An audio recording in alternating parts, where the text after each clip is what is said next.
started the new topic that is the pricing decision. ठीक है, pricing decision से related आज जो है टॉपिक हम स्टार्ट करने वाले हैं. It is the last topic from our third unit. ठीक है, इसमें बहुत सारे टॉपिक्स हैं जो प्राइसिंग डिसीजन के अंदर भी हमें डिस्कस करने हैं. जैसे यहाँ पर तो अभी सिर्फ हमने तो प्राइसिंग ऑब्जेक्टिव लिखे, मीनिंग लिखे, but some factors are affecting the pricing also, then pricing decision strategies and many more. Overall 6 topics we have to study in this particular topic. Pricing decision में 6 टॉपिक हमको discuss करने हैं. Here I have written the meaning and the objective and then we will discuss the factors affecting pricing decision, है ना. तो इसके साथ हम शुरू करते हैं कि भाई जब भी आपने सोचा होगा, अभी तक जो हम चीज़ें पढ़ते आए हैं, हमारा सब्जेक्ट है मार्केटिंग का, तो मार्केटिंग से रिलेटेड चीज़ें, प्रोडक्ट से रिलेटेड, प्रोडक्ट मिक्स क्या होता है, मार्केटिंग मिक्स क्या होता है, each and everything which we have discussed in our 3 units. But अब मेन चीज़ है ना जिसके ऊपर मार्केटिंग टिकी हुई होती है वो क्या कहलाती है? प्राइसिंग. क्योंकि प्राइसिंग किसी भी प्रोडक्ट की, किसी गुड्स की, किसी सर्विसेज की फिक्स करना एक बहुत ही क्या होता है, डिफिकल्ट टास्क होता है. या प्राइस को कैसे फिक्स किया जाता है, या जो मैन्युफैक्चरर्स होते हैं, जो प्रोड्यूसर्स होते हैं, हाउ दे आइडेंटिफाई कि भाई हमें हमारे प्रोडक्ट की प्राइस क्या रखनी है. कोई प्रोडक्ट होता है जो बहुत चीप रेट में भी मिल जाता है, और कोई प्रोडक्ट होता है जिनकी कीमत लाखों तक होती है, करोड़ों तक होती है. तो ऐसा क्या रीज़न रहता है कि pricing decision is worries from manufacturer, from competitors and from every aspects of the products. ठीक है, सभी से क्यों डिफरेंट होता है प्राइसिंग को फिक्स करना. तो सबसे पहले I have written here that the price is the sum fix in exchange for any goods और सर्विसेज. ठीक है, price is a fix sum. Fix sum बोले तो एक स्थिर सम है, किसके बदले में, किसके एक्सचेंज में. तो आप जब भी कोई गुड, कोई आइटम, कोई प्रोडक्ट, कोई service if you are purchasing, so in the exchange of the goods and items you have to give a fixed sum of amount. ठीक है, किसी भी प्रोडक्ट, किसी भी सर्विसेज या किसी भी आइटम के बदले में, किसी भी वस्तु के बदले में जब आपको एक फिक्स्ड अमाउंट, एक फिक्स सम ऑफ अमाउंट अगर आपको सामने वाले को, वो प्रोड्यूसर हो गया, वो शॉपकीपर हो गया, वो होलसेलर हो गया, मैन्युफैक्चरर हो गया, जिससे भी आप कोई सेलर हो गया, कुल मिलाकर ये कि जिससे भी आप प्रोडक्ट खरीद रहे हैं, जिससे भी आप माल खरीद रहे हैं, तो उस माल के, उस प्रोडक्ट के, उस वस्तु के बदले में आप कुछ एक पर्टिकुलर अमाउंट सामने वाले व्यक्ति को दे रहे हैं. तो वो जो अमाउंट आप व्यक्ति को दे रहे हैं, it is known as the price. उसको क्या कहा जाता है? प्राइस कहा जाता है. अब who is taking the decisions regarding the price? कौन होते हैं जो कीमतों से संबंधित निर्णय लेते हैं कि भाई इस प्रोडक्ट की ये कीमत होनी चाहिए, इतनी ज़्यादा, इतनी कम, है ना, प्रोडक्ट की प्राइस बढ़ाना है, नहीं बढ़ाना है. Who is taking this all this decision? कौन है भाई जो लेता है ये सारी चीज़? तो हमारे मन में क्या आएगा कि भाई जो बनाता है प्रोडक्ट वही डिसीजन लेता है. So students, here are many factors are also affecting for fixing the price of products और सर्विसेज.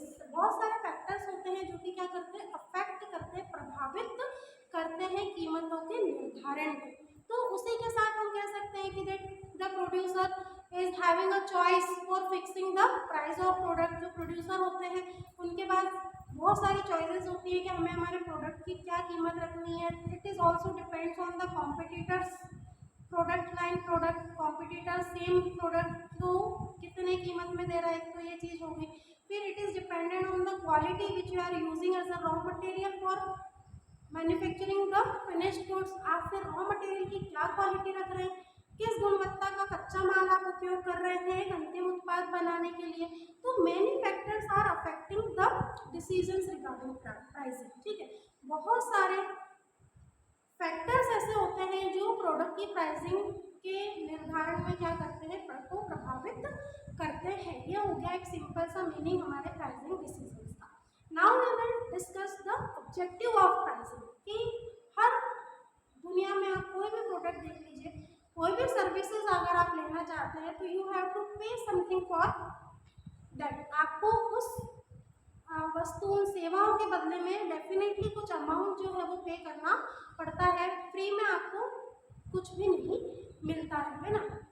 तो इस तरीके से पहले ज़माने में होता था कि भाई वस्तु के बदले में वस्तु का हम क्या कर लेते थे, एक्सचेंज कर लेते थे कि भाई हमारे पास गेहूँ है, आपके पास चने हैं, तो इतनी क्वांटिटी में आप हमें गेहूँ दे दीजिए, हम आपको चने दे देंगे, है ना। तो वो वाला बार्टर सिस्टम होता था, वस्तु विनिमय जिसको बोलते हैं। तो बार्टर सिस्टम की जगह अब क्या हो गया कि if you are purchasing any product, so you have to give a fixed amount, है ना, on behalf of those services और प्रोडक्ट्स और गुड्स। आपको उन उत्पाद, उन वस्तुओं की बदले में, एक्सचेंज में आपको एक कोई फिक्स अमाउंट पैसों के रूप में, मनी के रूप में सामने वाले को देना होगा। तो अब इस प्राइसिंग के कुछ ऑब्जेक्टिव है ना। प्राइसिंग जब भी सेट की जाती है, जब भी डिसीजन लिया जाता है कीमतों के निर्धारण के लिए, प्राइस के फिक्सेशन के लिए, तो कुछ उद्देश्य होते हैं जिनकी पूर्ति हेतु, जिनको पूरा करने के लिए pricing pricing related decision producer को, मैन्युफैक्चरर को लेना आवश्यक होता है।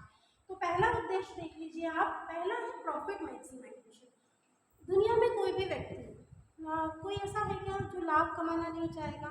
अगर आप छोटी सी शॉप लेकर भी बैठे हैं तो आपका जो मेन ऑब्जेक्टिव होगा, it is the earning money. क्या होगा? पैसा कमाना है, प्रॉफिट को मैक्सिमाइज करना है। आज अगर हमारा लाभ कम है तो हमको कल अधिक लाभ की आवश्यकता है। और ये कब होगा? whenever you are selling the more and more goods, then you can earn the profit at higher level। तब उस कंडीशन में आप आपके प्रॉफिट को क्या कर सकते हैं? बढ़ा सकते हैं। तो पहला उद्देश्य क्या हो गया कि जब भी कोई प्रोड्यूसर, कोई भी मैन्युफैक्चरर जो वस्तु का निर्माता है, जो वस्तुओं को, उत्पादों को बनाता है, तो उसका मेन उद्देश्य क्या होता है कि भाई जो मेरा लाभ है, जो मेरा प्रॉफिट है, उसमें क्या होना चाहिए? बढ़ोतरी होना चाहिए। It should be increase. मेरा प्रॉफिट जो है वो बढ़ा हुआ होना चाहिए। और वो कब पॉसिबल है? When you will selling the more units of your goods और products into the market to the customer. ठीक है, जब ज़्यादा से ज़्यादा आप आपके प्रोडक्ट्स के नंबर ऑफ यूनिट्स को, ग्राहकों को बाजार में बेचते हैं, तो आपका जो प्रॉफिट है वो क्या हो जाएगा? मैक्सिमाइज हो जाएगा। So the here first objective is the maximisation of profit. Next is the revenue maximisation. अब रेवेन्यू मैक्सिमाइजेशन क्या होता है? तो उसके पहले तो आप समझ लीजिए कि प्रॉफिट में और रेवेन्यू में क्या अंतर होता है। प्रॉफिट मतलब होता है लाभ, ठीक है। प्रॉफिट का क्या मतलब होता है? लाभ। और यहाँ जो लिखा हुआ है रेवेन्यू, रेवेन्यू का क्या मतलब होता है? राजस्व। अब इन दोनों में क्या डिफरेंस है वो देखो। तो लाभ का क्या मतलब होता है कि when a producer excluding all the expenses and cost, so the remaining amount is known as the profit. जब कोई प्रोड्यूसर अपने खर्चों को और अपनी लागतों को हटा देता है, तो जो बचा हुआ अमाउंट रहता है उसको हम क्या कहते हैं? लाभ। उस अधिशेष को हम क्या कहते हैं? लाभ। कि भाई आपने सारे खर्चे हटा दिए, आपने प्रोडक्ट को बनाने में लगने वाली सारी लागतों को हटा दिया, फिर जो अमाउंट आपके पास बचता है वो क्या कहलाता है? आपका प्रॉफिट। जैसे इसका एग्जाम्पल लेते हैं हम कि जनरली अभी खेती वाले जो किसान हैं, है ना, जो खेती वाले लोग हैं, उन्होंने अभी रिसेंटली चना और गेहूँ दोनों की कटिंग की है और मार्केट में उसको सेल किया है। अब हम कहते हैं कि भाई अगर जो गेहूं का रेट है वो 2100 रुपये क्विंटल चल रहा है मार्केट में, कि टॉप क्वालिटी का गेहूं जो है एग्जाम्पल के लिए 2100 रुपये का है। अब आपके मान लो कि आपके 100 क्विंटल जो है वो 100 क्विंटल आपके गेहूँ हुए। तो अब आप क्या करेंगे कि भाई हमारे अगर 100 क्विंटल गेहूँ हुए हैं तो मुझे तो कितने का फायदा हो जाना चाहिए? 2,10,000 का मुझको फायदा हो जाना चाहिए। लेकिन ये क्या आप तो सोचेंगे 2,10,000 का पूरा फायदा आपका नहीं। अब आप इसमें से ट्रैक्टर वाले के हटा देंगे, फिर आपने जो इसमें कीटनाशक दिया होगा उसके हटा देंगे, फिर कीटनाशक के लिए जो आपने लेबर को रखा होगा उसको हटा देंगे, ट्रैक्टर से आपने प्रोडक्ट आपके गेहूँ को दूसरी जगह वेयर हाउस में पहुंचाया होगा उसका हटा देंगे, ठीक है। आपने थ्रेशर मशीन वाले को दिया जाने वाला पैसा हटा दिया होगा, ठीक है। आपने कितनी आपकी इलेक्ट्रिसिटी उसमें कंज्यूम हुई वो हटा दिया होगा। सब कुछ हटाकर मान लो कि ये सारे एक्सपेंसेस फॉर एग्जाम्पल के लिए आपके 1,10,000 रुपये इसमें आपके क्या हो गए? खर्च हो गए। तो आप क्या कहेंगे? भाई भले मेरे 2,10,000 के गेहूँ हुए थे लेकिन मेरा प्रॉफिट तो सिर्फ क्या बचा है? 1,00,000 रुपये बचा है। अगर हम सारे खर्चे हटा दें तो मेरे पास सिर्फ क्या बचता है? 1,00,000। तो ये जो 1,00,000 के स्टूडेंट, इसी को हम क्या बोल रहे हैं? प्रॉफिट बोल रहे हैं, लाभ बोल रहे हैं। और ये सारे एक्सपेंसेस जो कि हम लोग गेहूँ की, जब हमने गेहूँ के दाने डाले थे, जब हमने हमारे खेत की मिट्टी को अलट पलट करवाया था, वहाँ से लेकर फिर मार्केट से हमने अच्छी क्वालिटी का दाना खरीदा, फिर उसको मार्केट में, फिर हमने खेत में उसको बोया, तो जिस भी ट्रैक्टर से हमने हेल्प से उसको जोता है हमारे खेत को, वहाँ से लेकर तो बिक जाने तक 2,10,000 रुपये जो आए वो पूरे हमारे नहीं है। उसमें से सारे खर्चे हमने हटा दिए, तो जो बचा हुआ अमाउंट रहता है वो हमारा क्या कहलाता है, लाभ कहलाता है। उसको हम कहते हैं कि दिस इज एग्जैक्टली प्रॉफिट, ये हमारा लाभ है भाई। बाकी तो सारे खर्चे क्योंकि हम पहले कर चुके होते हैं, है ना, ये सारे पैसे हम दे चुके होते हैं। उसके बाद ये जब पैसा आता है तो मान लो कि 1 लाख हमारे पास बचा, ये तो हो गई प्रॉफिट की बात। अब राजस्व क्या होता है, रेवेन्यू क्या होता है? तो revenue from all the activities या व्यापारिक, जितनी भी व्यापारिक गतिविधियों से जो पैसा आता है, ठीक है, उसको हम क्या कहते हैं, राजस्व कहते हैं। क्योंकि बिजनेसमैन जब कोई बिजनेस करता है तो he is gaining the amount, he is earning the money from the different activities related to the business. Business में होने वाली अलग अलग गतिविधियों से वो पैसों को क्या करता है, अर्न करता है, उसको हम कहते हैं रेवेन्यू, हिंदी में राजस्व। तो जो राजस्व होता है, जो रेवेन्यू होता है, it is earn from the different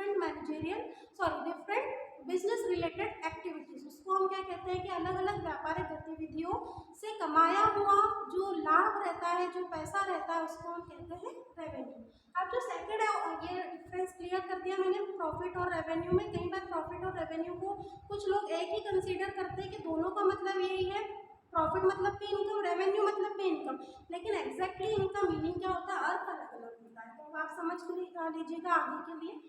revenue maximisation की जब भी बात कर रहे हैं, तो रेवेन्यू मैक्सिमाइजेशन का क्या मतलब होता है कि जो भी आपको अलग अलग एक्टिविटीज से पैसा आने वाला है उसमें बढ़ोतरी करना। जैसे आपने कभी सोचा है कि जो जोमेटो है, जो स्विगी है, तो ये क्या सिर्फ एक व्यक्ति का एक ही बिजनेस है?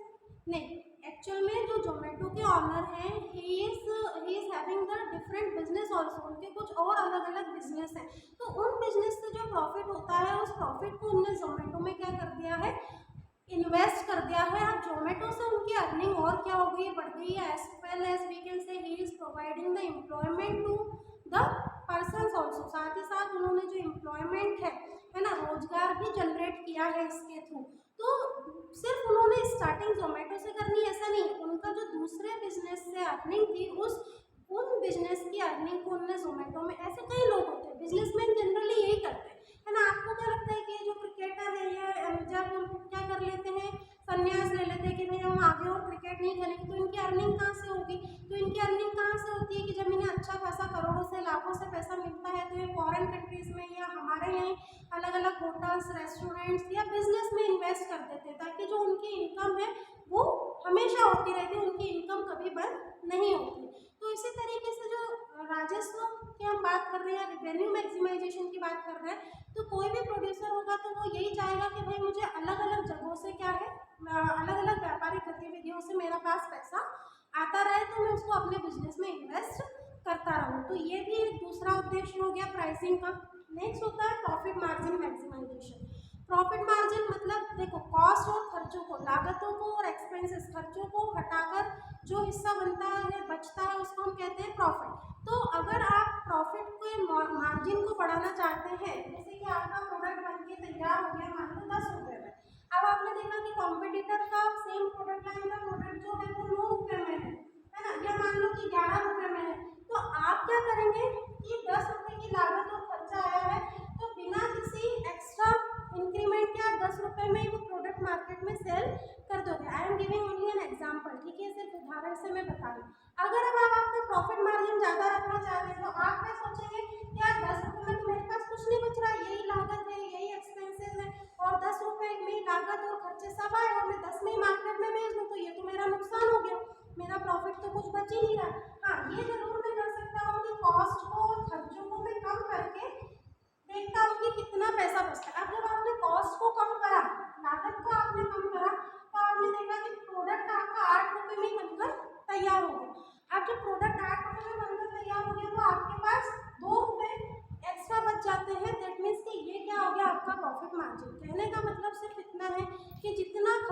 लागतों को कम करा जाता है, प्रोड्यूसर का प्रॉफिट मार्जिन उतना ही बढ़ता जाता है। या वन मोर थिंग कि how many units you are selling into the market, so you can maximise your profit margin for long term also. लंबे समय के लिए आप आपके प्रॉफिट को बढ़ा सकते हैं, प्रॉफिट मार्जिन को बढ़ा सकते हैं।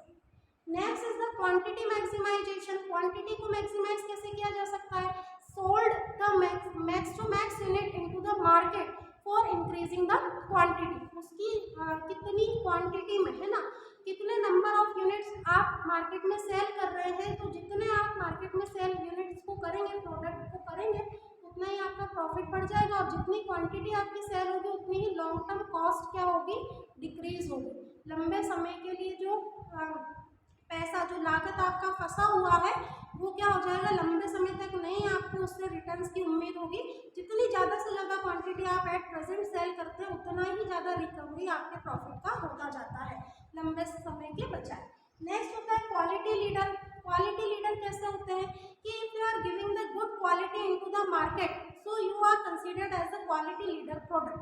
तो आपका जो प्रोडक्ट है वो क्या कंसीडर किया जाता है कि भाई ये क्वालिटी के मामले में सबसे बेस्ट प्रोडक्ट है, तो क्वालिटी लीडर प्रोडक्ट उसको कहा जाता है if you are giving the best quality at the minimum price. Next is the survival. अब मार्केट में टिके रहने के लिए क्या जरूरत है? एक तो क्वालिटी और दूसरा कम कीमत। अगर आप अच्छी क्वालिटी दे रहे हैं, अगर आपकी लागत कम है और आप अच्छी क्वालिटी में कम कीमत में प्राइस दे रहे हैं, सो you can survive into the market for long term. आप लंबे समय तक मार्केट में क्या कर सकते हैं? टिके रह सकते हैं। नेक्स्ट है हमारा स्टेटस क्यू। अब स्टेटस क्यू का क्या मतलब होता है कि because you are giving the good products, good qualitative products into the market. आप अच्छी गुणवत्ता के प्रोडक्ट जो है वो मार्केट में क्या कर रहे हैं? सप्लाई कर रहे हैं बिना किसी दूसरे फैक्टर से प्रभावित हुए। आप if you want to provide the product in the competitors product line, तो you have to provide the low price product. देखो क्या होता है कि भाई हिमालय भी प्रोडक्ट बनाता है, हिमालय का भी फेस वॉश है और पॉन्ड्स का भी फेस वॉश है। अब पॉन्ड्स के फेस वॉश की कीमत और हिमालय के फेस वॉश की कीमत सेम क्वांटिटी में अलग अलग है। अब प्रोडक्ट लाइन तो एक ही होगी, है ना, वो भी फेस वॉश बनाते हैं, हम भी फेस वॉश बनाते हैं, दोनों क्या है? एक दूसरे के कॉम्पिटिटर है। अब जब कस्टमर जाता है और वो जो दोनों की तुलना करता है, तो वो देखता है कि यार पॉन्ड्स की प्राइस ज़्यादा है और हिमालय की प्राइस कम है, या वाइस वर्सा, कुछ भी हो सकता है। तो दोनों के बेनिफिट्स एक है, दोनों के इंग्रेडिएंट्स एक है, तो फिर कस्टमर ज़्यादा पैसा क्यों देगा? सोचने वाली बात है। फिर कस्टमर तो कम कीमत का प्रोडक्ट लेगा ना, जब उसके सारे इंग्रेडिएंट्स सेम है, उनकी क्वालिटी सेम है, दोनों बेस्ट है, तो फिर व्यक्ति ज़्यादा पैसा क्यों देगा? ग्राहक ज़्यादा पैसा क्यों देगा? So if you have to maintain the status of the product, so you have to give the minimum price as the product line of the competitor. प्रतिस्पर्धी की तुलना में, प्रतिस्पर्धी का जो प्रोडक्ट लाइन का प्रोडक्ट है उसकी तुलना में सेम प्रोडक्ट आपको कम कीमत में रखना होंगे, तब आपका प्रोडक्ट जो है वो मार्केट में ज़्यादा से ज़्यादा बिकेगा। और लास्ट है हमारा partial cost recovery. Partial cost recovery क्या होता है? Every producer is providing the qualitative product but at low price. ठीक है, क्वालिटेटिव प्रोडक्ट वो देता भी है बट उसकी प्राइस क्या होती है? कम होती है। ऐसा आपने सोचा है कि जैसे पार्ले जी बेस्ट बेस्ट क्वालिटी देता है, अच्छी क्वालिटी के बिस्किट बनाता है, लेकिन उसका जो बिस्किट का पैकेट है वो 2 रुपये का भी आता है। क्यों? इतना कम क्यों? खराब क्वालिटी है? नहीं, हम नहीं लेते, नहीं, ऐसा भी नहीं। फिर क्यों? ऐसा इसलिए होता है कि जब प्रोड्यूसर को अपने दूसरे because the organization is having the various source for generating the profit। ऐसी कंडीशन में संस्थाओं के पास ऐसे दूसरे बहुत सारे सोर्स होते हैं जहाँ से वो अधिक से अधिक लाभ जो है वो कमा सकते हैं। जब वो दूसरी जगहों से, दूसरे सोर्सेज, दूसरे स्रोतों से लाभ कमा सकते हैं, तब वो ऐसी कंडीशन में क्या करते हैं कि कुछ प्रोडक्ट की अच्छी बेहतरीन क्वालिटी देते हैं और उसकी प्राइस भी वो कम रखते हैं, ताकि ज़्यादा से ज़्यादा कस्टमर जो है वो उनके प्राइस की तरफ क्या हो? अट्रैक्ट हो। और ये एक ऐसी टेंडेंसी है जो हर ह्यूमन बीइंग, हर कस्टमर की होती है कि भाई कम प्राइस में अच्छी क्वालिटी का प्रोडक्ट कौन नहीं लेना चाहेगा? आप या नहीं, कोई नहीं। सब होते हैं जो कि कम प्राइस पर अगर अच्छी क्वालिटी का प्रोडक्ट मिलता है तो फिर उससे वो नहीं स्विच करते हैं, वो सेम प्राइस में, कम प्राइस में और अच्छी क्वालिटी का प्रोडक्ट जो है वो परचेस करते ही करते हैं। So dear students, this is all about the pricing objective. Now video we will discuss the factors affecting the pricing decision.